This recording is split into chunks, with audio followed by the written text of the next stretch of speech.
Olá, meus amigos, olá, meus irmãos, que a graça e a paz do Senhor Jesus esteja com cada um de vocês. Nesta quinta-feira, uma quinta-feira muito abençoada, porque foi preparada pelo Senhor para cada um de nós. Que vocês estejam tendo uma semana poderosa de bênçãos e que o finalzinho dessa semana, o final de semana, seja mais poderoso ainda, com mais bênçãos, milagres, prodígios e maravilhas sendo derramados sobre a sua vida, sua casa e sua família. Mais uma vez nós aqui, e é um prazer estar com vocês. E nós vamos aprender mais uma vez os ensinamentos do Senhor para a nossa vida. O tema de hoje, o joio e o trigo. Nós vamos ler o capítulo de Provérbios 10. Nós vamos ver vários versículos nas 6 lições que vamos aprender hoje. Mas eu vou ler agora de início o versículo 2. Então, Provérbios capítulo 10, versículo 2. E eu convido você a, junto comigo, lermos a palavra do Senhor. Os tesouros da impiedade de nada aproveitam, mas a justiça livra da morte. Neste capítulo 10, nós vamos ver várias diferenças entre o joio e o trigo.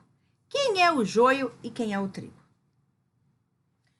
Primeiro, o joio, agora falando da plantação mesmo, ele é muito parecido com o trigo. E quando o agricultor, então, vê a sua plantação e que tem joio e trigo misturado, ele até percebe a presença do joio, mas ele fica com medo de arrancar o joio, porque ele é muito parecido com o trigo, e ao arrancar o trigo ao invés do joio, né? Então, ele deixa para que quando cresça, para que quando esteja na hora da colheita, aí sim ele consegue identificar bem certinho o que é trigo e o que é joio. Aí na hora da colheita ele separa, ele faz a separação do joio e do trigo. Então o trigo é a plantação sadia, o joio é a praga que está no meio da plantação sadia. Agora transferindo isso para a nossa vida. O trigo são os verdadeiramente cristãos. São realmente aqueles que servem a Deus, que andam segundo a vontade de Deus, que seguem a Bíblia em todas as áreas da sua vida. O joio é aquela praga que está no meio do trigo. Então, são aquelas pessoas que se dizem cristãs, que se dizem servos de Deus, mas estão infiltrados pelo diabo em todos os meios para tirar o povo de Deus da presença de Deus. Porque o juízo final está próximo. E o diabo, ele quer povoar o inferno e despovoar o céu. Então ele quer tirar as pessoas da presença de Deus e levar tudo para ele. E como que ele faz isso? A melhor estratégia dele é infiltrar os seus enviados, o joio, em todos os ramos da nossa vida.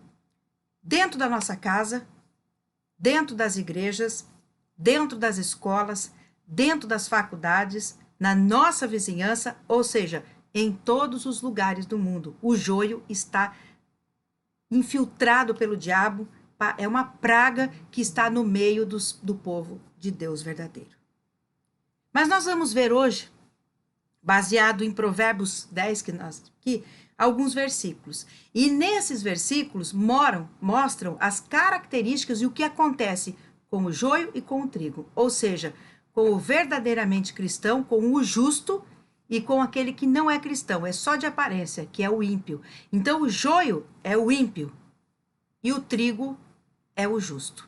Então, nós vamos ver 6 lições, 6 características. A primeira dela está logo no versículo 3, que diz assim: o Senhor não deixa o justo passar fome, mas o desejo dos ímpios ele rechaça, ele rejeita. Que característica que é essa? A alma. Fala da alma do justo e do ímpio, da alma do joio e do trigo. No caso do joio, do ímpio, a alma dele sempre está insatisfeita. Por quê? Porque Deus não ouve suas orações. Então ele é sempre insatisfeito, ele nunca está satisfeito com nada. Sempre infeliz, sempre insatisfeito, sempre reclamando e nunca grato a Deus pelo que tem. Sempre quer mais, mais e mais e mais e mais. Parece que é um buraco sem fundo na sua vida que entra e nunca tá bom. Por quê? Porque os pedidos Deus rejeita. Agora, o trigo, o justo, ele está sempre satisfeito.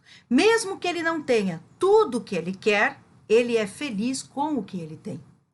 Claro, ele sonha, ele pede e coloca diante de Deus os seus desejos. E Deus ouve, como diz aqui, não deixa faltar nada e ouve os pedidos do justo. Ele não rejeita, ele rejeita o do ímpio, o do joio. Então, essa é a primeira característica, lição que a gente aprende aqui no Provérbios 10. Mas, logo depois, no versículo 7, tem mais uma lição. A memória do justo é abençoada, mas o nome dos ímpios apodrecerá. Isso é muito forte. O que significa? Qual lição é essa? Sobre o nome do joio e do trigo. Sobre o nome do ímpio e do justo. No caso do joio ou do ímpio, o seu nome desaparecerá. Não será mais lembrado, cairá em podridão. Coisa podre, gente, é uma coisa que cheira mal, uma coisa que vai apodrecendo, cheirando mal, fica uma coisa horrível até sumir. É assim o nome do joio, do ímpio, aquele que se diz cristão, mas não é, aquele que não serve a Deus verdadeiramente, que não cumpre os que está escrito na Bíblia. Esse é joio, esse é ímpio. E sabe o que vai acontecer com o seu nome? Ele pode até estar numa fase de sucesso, em poder, em autoridade, né, num lugar de autoridade, de poder, mas isso vai passar. E quando passar, vai apodrecer, vai desaparecer, vai sumir e nunca mais será lembrado. No caso do justo, que é o trigo, não.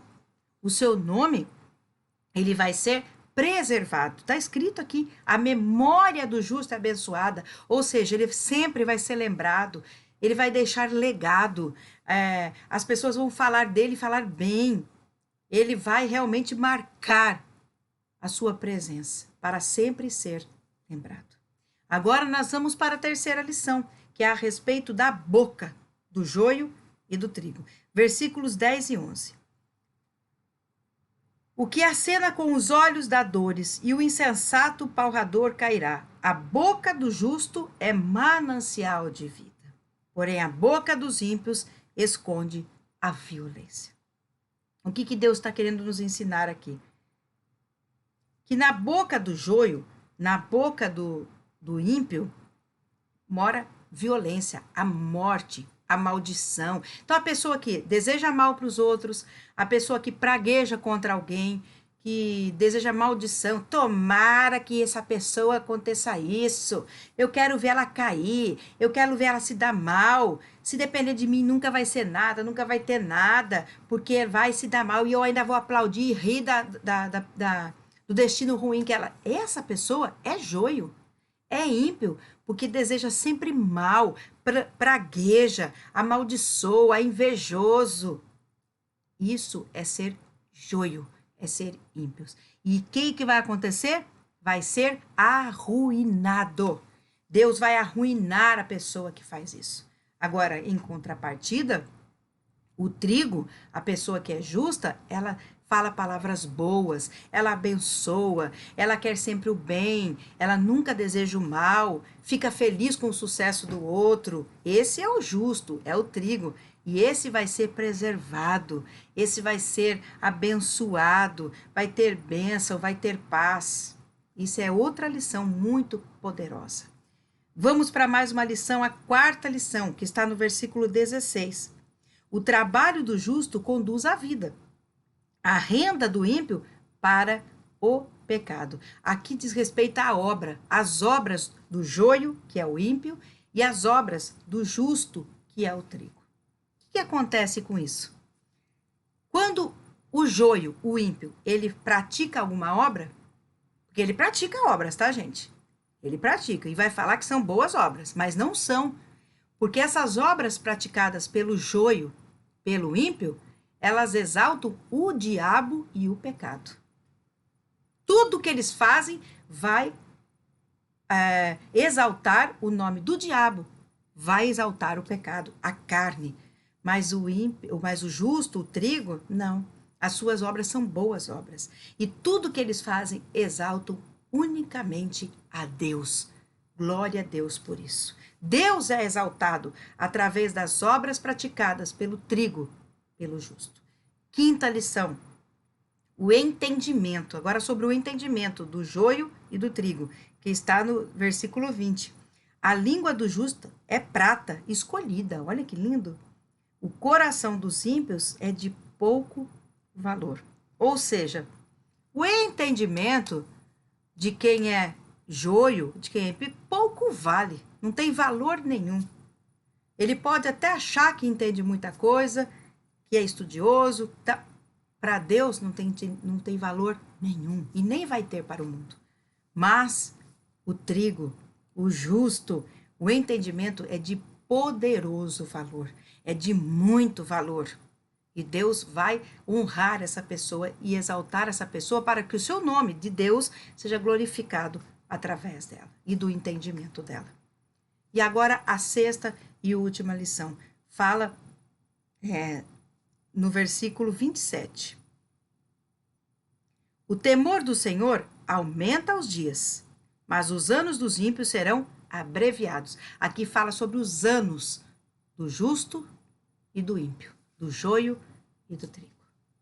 Joio, ímpio, terão menos dias, serão abreviados. É a palavra de Deus, ó.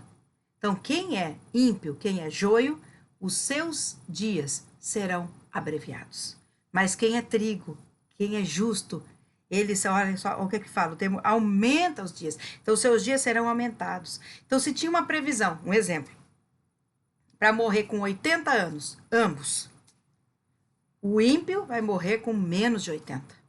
E o justo vai morrer com mais de 80. Porque os dias do justo, do trigo, são aumentados. E os dias do ímpio, do joio, serão abreviados, diminuídos.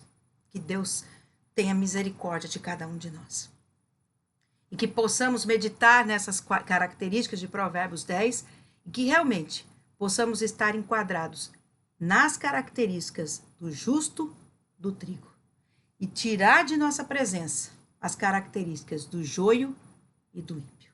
Que o Espírito Santo possa ter falado poderosamente com a sua vida, com a sua mente, nesta quinta-feira. Medita nesta palavra, guarda essa palavra dentro de você, pratique e seja abençoado pelo Senhor. Aproveite também para compartilhar essa mensagem para que outros possam aprender o que é o joio, o que é o trigo. Não somente para si acertar com Deus, mas para poder afastar o joio, o ímpio das suas vidas, tomar cuidado e só deixar que o trigo, o justo, se aproxime de vocês. Feche os olhos agora, eu quero orar com você. Pai, obrigada por mais essa mensagem e por mais esse dia de vida. Cubra-nos com teu sangue, coloca os teus anjos acampados ao nosso redor, livra de todo o mal, seja humano e espiritual.